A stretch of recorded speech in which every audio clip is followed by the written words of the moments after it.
दोस्तों MI versus SRH की मुकाबले की शुरुआत होती है और सबसे पहले टॉस जीतकर हार्दिक पांड्या बॉलिंग करने का फैसला लेते हैं और इसी समय पर हैदराबाद की तरफ से ट्रेविस हेड और अभिषेक शर्मा की जोड़ी उतरती है ओपनिंग करने के लिए। ओपनिंग करते ही यहां पर ट्रेविस हेड पहले ही बॉल से चौके और छक्के लगाने शुरू कर देते हैं। ट्रेविस हेड अपने अकेले दम पर 4 ओवर्स के अंदर शानदार तरीके से यहां पर 30 रन जड़ देते हैं। अभिषेक शर्मा भी उनका पूरा साथ देते हुए पहले ही गेंद से छक्का लगाना शुरू कर देते हैं, लेकिन यहां पर इसी के बाद में विकेट्स की झड़ी लग जाती है क्योंकि छठे ओवर की आखिरी गेंद पर अभिषेक शर्मा जसप्रीत बुमराह की गेंद पर आउट हो जाते हैं। हल्का सा बैट का बाहरी किनारा लगने की वजह से पीछे खड़े विकेट कीपर ईशान शर्मा के हाथों अभिषेक शर्मा यहां पर कैच आउट होते हैं और 16 गेंदों में 11 रन बनाकर हैदराबाद का पहला विकेट गिरता है। तीसरे नंबर पर मयंक अग्रवाल आते हैं बैटिंग करने के लिए, लेकिन आते ही एक ओवर खेलते ही एक चौका जड़ते हैं मयंक अग्रवाल, लेकिन इसी के बाद में अंशुल कंबोज की गेंद पर मयंक अग्रवाल डायरेक्ट बोल्ड हो जाते हैं।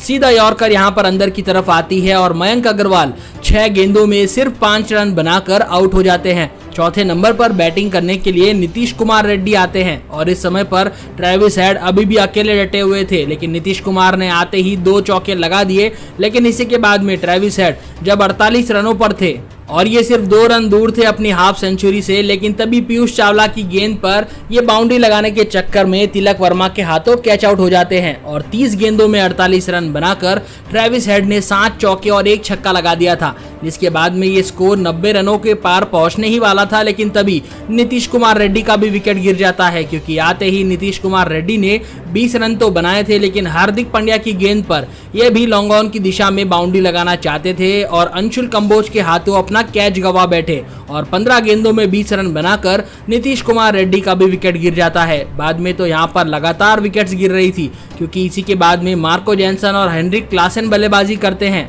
लेकिन 13वें ओवर की पहली ही गेंद पर हेनरिक क्लासन सिर्फ 2 रन बना ही पाए थे कि पीयूष चावला ने सीधा यॉर्कर डालकर हेनरिक क्लासन को बोल्ड कर दिया और 4 गेंदों में सिर्फ 2 रन बनाकर हेनरिक क्लासन का भी विकेट गिर जाता है। अब शहबाज अहमद आते हैं मार्को जेनसन का साथ देने के लिए क्योंकि अब तक यहां पर 5 विकेट गिर चुके थे और 100 रन भी नहीं बने थे, लेकिन विकेट्स लगातार यहां पर गिर रही थी क्योंकि 16वें ओवर की शुरुआत में ही शहबाज अहमद हार्दिक पांड्या की गेंद का शिकार बनते हैं और सूर्य कुमार यादव के हाथों बाउंड्री पर एक बार फिर से कैच आउट हो जाते हैं। 12 गेंदों में सिर्फ 10 रन बनाकर शहबाज अहमद का भी विकेट गिर जाता है। आखिर में अब्दुल समद आते हैं बैटिंग करने के लिए, लेकिन विकेट्स यहां पर गिरती हुई रुकी नहीं रही थी क्योंकि 16वें ओवर के अंदर ही एक और विकेट मिलती है हार्दिक पांड्या को और यहां पर मार्को जेनसन सीधा यॉर्कर पर बोल्ड हो जाते हैं और 12 गेंदों में सिर्फ 17 रन बनाकर हार्दिक पांड्या की गेंद पर ये भी आउट हो जाते हैं। अभी तक 124 रन बने थे, लेकिन 7 विकेट गिर चुके थे। हैदराबाद की टीम जो कि 250 बनाने वाली थी वो यहां पर 125 पर सिमट जाती है। आखिर में अब्दुल समद और पैट कमिंस रहते तो है, लेकिन अब्दुल समद का भी विकेट वो 17वें ओवर की आखिरी गेंद पर पीयूष चावला के हाथों ये आउट हो जाते हैं। एलबीडब्ल्यू सीधा आउट किया जाता है और थर्ड एम्पायर भी यही डिसीजन देते हैं कि अब्दुल समद आउट हो चुके हैं। 4 गेंदों में सिर्फ 3 रन बनाकर अब्दुल समद का भी विकेट गिर जाता है। आखिरी के कुछ ओवर्स के अंदर पैट कमिंस और सनवीर सिंह जो कि इंपैक्ट प्लेयर के तौर पर आए थे, उन्होंने मिलकर गजब की बल्लेबाजी करी। पैट कमिंस ने आखिरी ओवर्स के अंदर 2 चौके और 2 छक्के जड़ दिए, जिस वजह से इनका स्कोर 35 रनों पर पहुंच जाता है और सनवीर सिंह ने भी 8 रन बना दिए थे, जिसकी बदौलत हैदराबाद का स्कोर 173 पर पहुंच गया था 8 विकेट के नुकसान पर। और जब मुंबई इंडियंस की बल्लेबाजी की बारी आई तो शुरुआत करते हैं हमेशा की तरह ईशान किशन और रोहित शर्मा की जोड़ी। आते ही ईशान किशन 2 चौके जड़ देते हैं सीधा बाउंड्री की दिशा में, लेकिन इसी के बाद में मुंबई इंडियंस का भी विकेट गिरना शुरू हो जाता है। दूसरे ओवर की चौथी गेंद पर ईशान किशन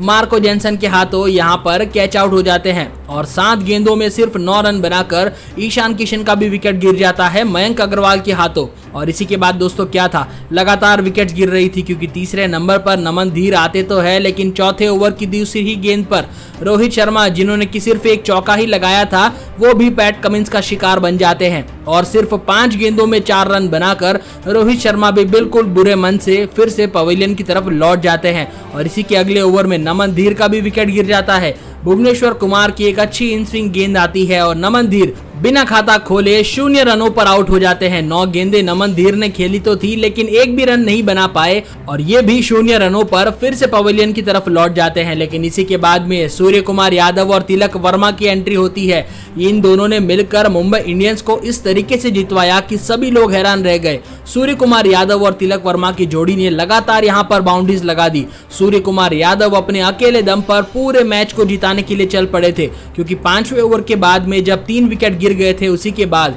जीतने के लिए 174 रनों का यहां पर जो टारगेट दिया गया था, उसको चेस करने के लिए सूर्य कुमार यादव और तिलक वर्मा की जोड़ी ने पहले तो यहां पर अपनी हाफ सेंचुरी को पूरा किया पार्टनरशिप के दम पर। सूर्य कुमार यादव ने 12 चौके लगा दिए और 6 छक्के जड़ दिए थे। सूर्य कुमार यादव ने पहले अपनी हाफ सेंचुरी को पूरा किया और तिलक वर्मा ने भी उनका साथ देते हुए 6 चौके लगा दिए और आखिरी ओवर्स के अंदर तो यहां पर सिर्फ 6 रन की जरूरत थी, लेकिन सूर्य कुमार यादव भी 96 रनों पर खेल रहे थे और पहले ही बॉल पर टी नटराजन की गेंद पर सूर्य कुमार यादव बल्ला घुमाते हैं और बॉल जाती है सीधा स्टैंड्स के अंदर और इसी के साथ में सूर्य कुमार यादव अपनी सेंचुरी भी पूरी करते हैं और मुंबई इंडियंस को 7 विकेटों से भी जितवा देते हैं। सूर्य कुमार यादव और तिलक वर्मा ने दोनों ने मिलकर 138 रनों की शानदार पार्टनरशिप करी और इस मुकाबले को जितवाया। आखिरी समय पर ऐसा लग नहीं रहा था कि मुंबई इंडियंस जीतेगी, लेकिन सूर्य कुमार यादव ने आकर पूरा का पूरा मैच ही पलट कर रख दिया। 200 की स्ट्राइक रेट के साथ में